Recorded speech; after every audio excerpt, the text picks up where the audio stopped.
Innal hamdalillah nahmaduhu wa nasta'inuhu wa nastaghfiruhu wa natubu ilaihi wa na'udzu billahi min shururi anfusina wa min sayyiati a'malina may yahdihillahu fala mudilla lahu wa may yudlil fala hadiyalah. Wa asyhadu an la ilaha illallah wahdahu la syarika lah wa asyhadu anna Muhammadan abduhu wa rasuluhu la nabiyya ba'dah. Ya ayyuhalladzina amanu taqullaha haqqa tuqatih wa la tamutunna illa wa antum muslimun. Fa inna asdaqal hadithi kitabullah wa khairal huda huda Muhammadin sallallahu alaihi wasallam. Wa syarrul umuri muhdatsatuha wa kullu muhdatsatin bid'ah wa kullu bid'atin dhalalah wa kullu dhalalatin finnar. Ma'asyiral muslimin, usikum wa nafsi bitaqwallah faqad fazal muttaqun. Sungguhnya di antara marhalah kondisi atau masa yang diperhatikan oleh syariat adalah marhalah masa muda. Oleh karenanya syariat memberikan perhatian khusus tentang marhala ini, tahapan masa muda. Sampai-sampai Nabi SAW bersabda dalam hadisnya, sab'atun yudhilluhumullah fi yaumin la dhilla illa dhilluh. 7 golongan yang Allah akan naungi pada hari kiamat kelak, yang di mana pada hari tersebut tidak ada naungan kecuali naungan Allah, yaitu ketika di padang mahsyar di mana matahari didekatkan di atas muka bumi dengan jarak 1 mil. Ada 7 golongan yang istimewa, yang bahagia, yang Allah naungi mereka sementara manusia semua dalam kondisi kewalahan, berdesak-desakan. Sampai sebagian ulama mengatakan mereka tidak punya tempat untuk berdiri kecuali tempat berpijak mereka saja. Berdempet-dempetan dengan yang lainnya, keringat bercucuran, panas. Namun ada 7 golongan yang dinaungi oleh Allah Subhanahu wa taala sehingga mereka merasa teduh pada hari yang sangat panas tersebut. Di antara 7 golongan tersebut, kata Nabi sallallahu alaihi wasallam, syabun nasha'a fi ibadatillah. Anak muda yang tumbuh dalam ketaatan kepada Allah Subhanahu wa taala. Inilah anak muda yang spesial, yang kebanyakan anak-anak muda menghabiskan masa mereka untuk bersenang-senang, untuk bergembira, ya, untuk melakukan apa yang mereka inginkan, melampiaskan syahwat mereka. Tetapi anak muda ini menghabiskan masa mudanya untuk bertakwa kepada Allah Subhanahu wa taala. Syabun nasya'a fi ibadatillah. Karenanya dalam satu hadis yang sanadnya ada sedikit kelemahan, dalam riwayat Al-Imam Ahmad, Nabi sallallahu alaihi wasallam bersabda, "Innallaha 'azza wa jalla la ya'jabu minasyabi laisa lahu sabwah." Sungguh Allah kagum kepada pemuda yang tidak memiliki kenakalan, ya, tidak memiliki penyimpangan. Kenapa? Karena pemuda ini lain daripada yang biasanya. Ketahuilah rahimakumullah para jamaah yang dirahmati oleh Allah Subhanahu wa taala, begitu spesialnya masa muda sehingga pada hari kiamat kelak dia akan ditanya secara khusus oleh Allah Subhanahu wa taala. Nabi sallallahu alaihi wasallam bersabda, "Lan tazula qadama 'abdin hatta yus'ala an arba'."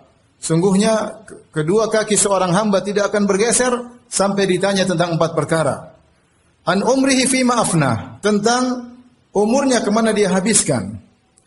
Kemudian kata Nabi SAW, an syababihi fima ablah, tentang masa mudanya kemana dia habiskan.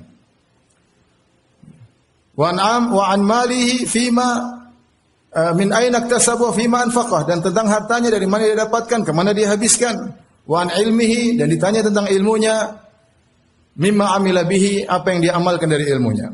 Perhatikan, Nabi SAW mengatakan seorang akan ditanya tentang umurnya, kemana dia habiskan. Setelah itu Nabi mengkhususkan, wa an syababihi fima ablah, dan masa mudanya kemana dia habiskan. Padahal kita tahu masa muda adalah bagian daripada umur, tetapi masa tersebut masa yang spesial yang akan ditanya secara khusus oleh Allah Subhanahu wa taala. Kenapa demikian? Karena masa muda adalah masa di mana seorang mencapai kekuatan yang terbaik, ya, di puncak-puncak kekuatannya, di puncak-puncak gesitnya. Allah Subhanahu wa taala berfirman, "Allahu alladzi khalaqakum min dha'fin, thumma ja'ala min ba'di dha'fin quwwah, thumma ja'ala min ba'di quwwatin dha'fan wa syaibah." Allah yang telah menciptakan kalian dari kelemahan, dari air mani, ya, dari kelemahan. Thumma ja'ala min ba'di dha'fin quwwah. Setelah itu Allah menjadikan setelah kelemahan kalian menjadi kekuatan, yaitu mulai berkembanglah seseorang dari masa kecilnya terus sampai di masa mudanya, sampai pada puncak masa mudanya. Setelah itu Tsumma ja'ala min ba'di quwwatin dha'fan wa syaibah. Kemudian Allah lemahkan kembali. Ya, setelah di puncak masa muda kemudian mulai melemah dia dan kemudian menjadi berubahlah dirinya. Oleh karenanya masa muda adalah masa yang paling seorang dalam kondisi giat-giatnya. Kemudian masa muda adalah masa yang sangat panjang. Sebagian ulama mengatakan masa muda yaitu dari sejak seorang balik itu sekitar umur 14-15 tahun sampai 40 tahun.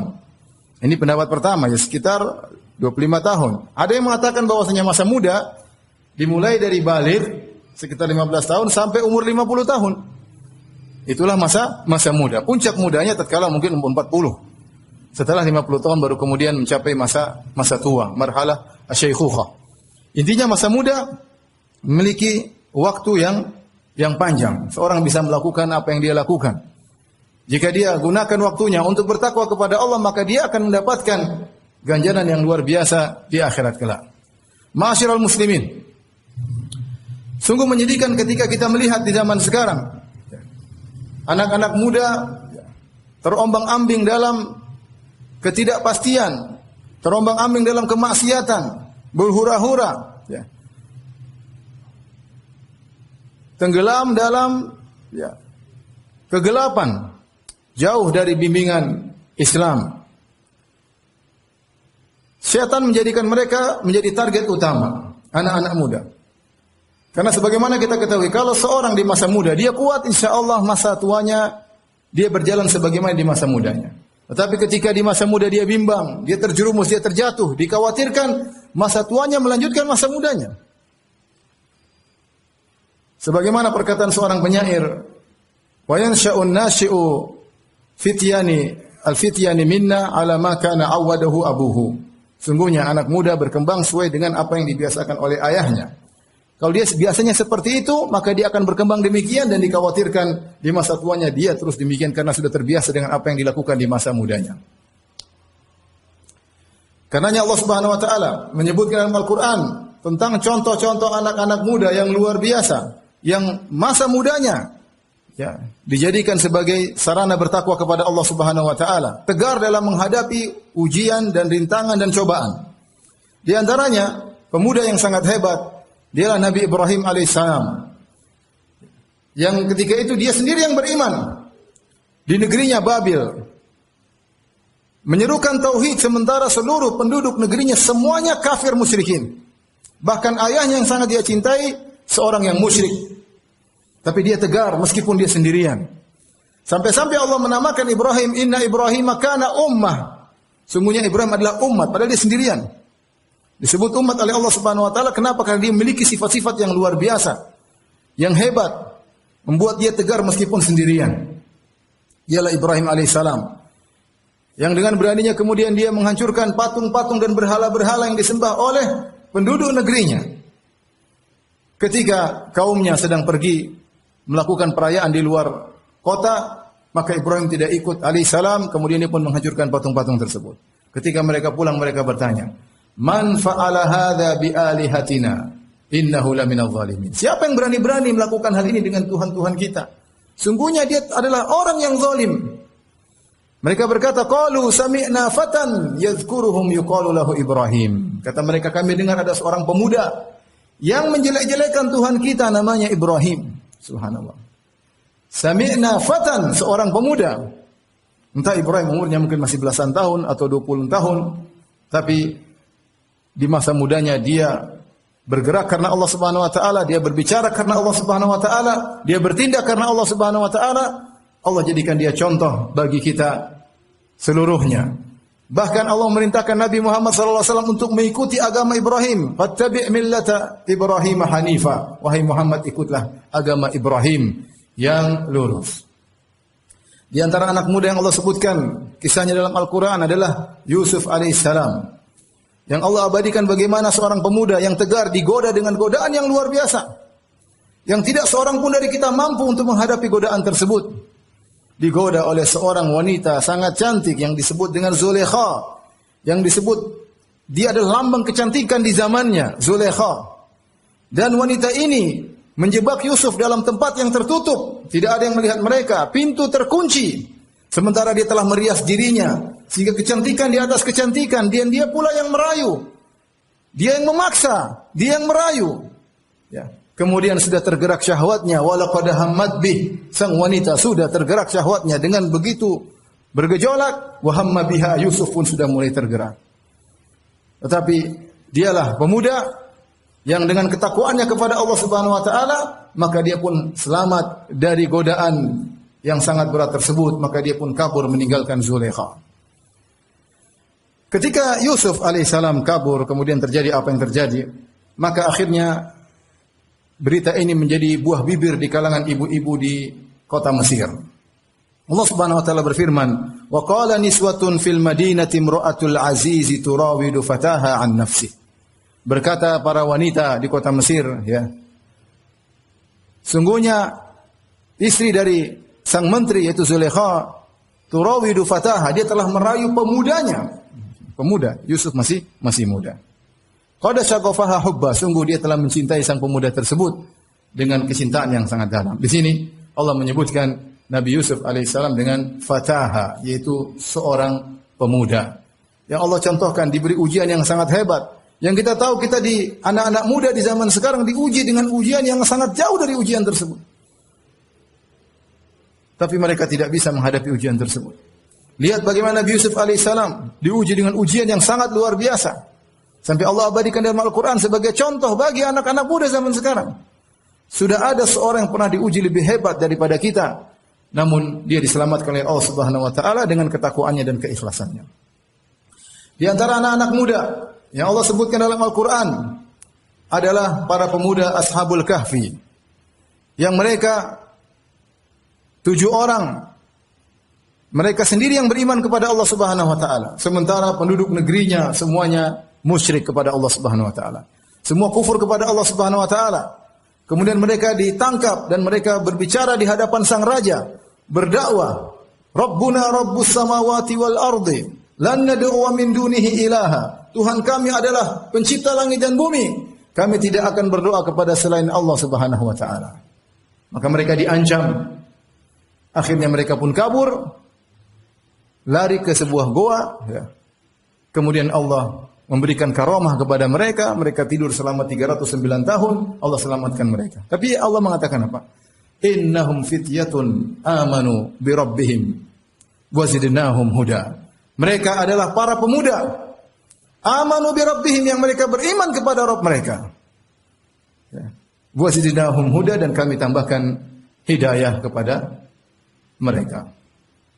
Aqulu qawli hadza astaghfirullah li wa lakum wa lisa'il muslimin min kulli dhanbin wa khati'ah fastaghfiru innahu huwal ghafurur rahim. Alhamdulillahi ala ihsani wa syukru lahu ala taufiqihi wa amtinanihi wa asyhadu an la ilaha illallah wahdahu la syarika lahu ta'ziman li sya'nihi wa asyhadu anna Muhammadan abduhu wa rasuluhu da'i ridwanihi. Allahumma shalli alaihi wa ala alihi wa ashabihi wa ikhwani. Ma'asyiral muslimin. Masa muda adalah masa yang emas, masa spesial. Katanya Nabi sallallahu alaihi wasallam beri perhatian terhadap masa ini secara khusus. Dan Allah mentakdirkan ternyata orang-orang yang beriman kepada Nabi rata-rata anak muda. Anak muda yang akhirnya membuat gebrakan, menebarkan cahaya Islam sampai ke alam semesta ini. Siapa yang mengikuti Nabi di kota Mekah? Rata-rata anak muda. Rata-rata anak muda. Oleh karenanya ketika Imam Ibnu Katsir rahimahullah dalam tafsirnya menafsirkan innahum fityatun, ketika dia menafsirkan tentang kisah Ashabul Kahfi, Allah mengatakan mereka anak-anak muda. Maka Ibnu Katsir mengatakan demikianlah orang-orang yang beriman kepada Nabi sallallahu alaihi wasallam rata-rata anak-anak muda. Abu Bakar lebih muda daripada Nabi sallallahu alaihi wasallam. Utsman mungkin umurnya masih 30-an. Belum lagi misalnya Zubair bin Awwam mungkin masih 20 atau berapa ya. Ali bin Abi Thalib 10 tahun, masih anak muda ya. Mus'ab bin Umair anak muda, yang tua-tua rata-rata mengikuti Abu Jahal dan Abu Lahab. Kemudian ketika Nabi pergi ke kota Madinah, ya. Siapa yang beriman kepada Nabi? Rata-rata anak muda. Anak-anak muda. Sa'ad bin Mu'adz, pimpinan suku Al-Aus, meninggal usianya sekitar umur 36 atau 37. Ya. Dialah yang luar biasa, yang sampai kata Allah Subhanahu wa taala, kata Nabi sallallahu alaihi wasallam, ihtazza arsyur rahman bi mauti Sa'ad. Sungguhnya arsy Allah bergetar dengan wafatnya Sa'ad bin Mu'adz. Demikian juga ya Sa'ad bin Ubadah, pimpinan suku Al-Khazraj, anak muda. Mereka lah yang kemudian bergerak bersama Nabi sallallahu alaihi wasallam, kemudian membuat perubahan di alam semesta. Menemani Nabi sallallahu alaihi wasallam. Karenanya ini adalah perhatian bagi kita semua para orang tua. Ingatlah kita punya anak-anak dan semuanya adalah tanggung jawab kita. Allah menyuruh kita untuk memperhatikan mereka, menyuruh mereka kepada kebaikan. Tanggung jawab yang akan Allah tanya pada hari kiamat kelak. Amanah. Allah Subhanahu wa taala berfirman, "Ya ayyuhalladzina amanu qu anfusakum wa ahlikum nara." Wahai orang-orang yang beriman, jagalah diri kalian dan keluarga kalian dari neraka jahanam. Allah tidak mengatakan jaga diri kalian, titik, tidak. Ada kelanjutannya, jangan egois. Qu anfusakum, jagalah diri kalian, wa ahlikum, istri kalian dan anak-anak kalian dari neraka jahanam. Wa'mur ahlaka bis-salati wastabir 'alaiha. Perintahkanlah keluargamu, istrimu, anak-anakmu untuk salat. Bersabarlah dalam salat, bersabar dalam memerintahkan mereka untuk salat. Jangan cuekin mereka, jangan tinggalkan mereka. Jangan ikuti seluruh keinginan mereka. Jangan kita katakan mereka sudah memiliki jati diri. Mereka tahu apa yang mereka lakukan. Ya ikhwan, zaman sekarang tidak seperti zaman kita dahulu mungkin. Sekarang kerusakan di mana-mana. Segala kehancuran, kerusakan ada semua di internet.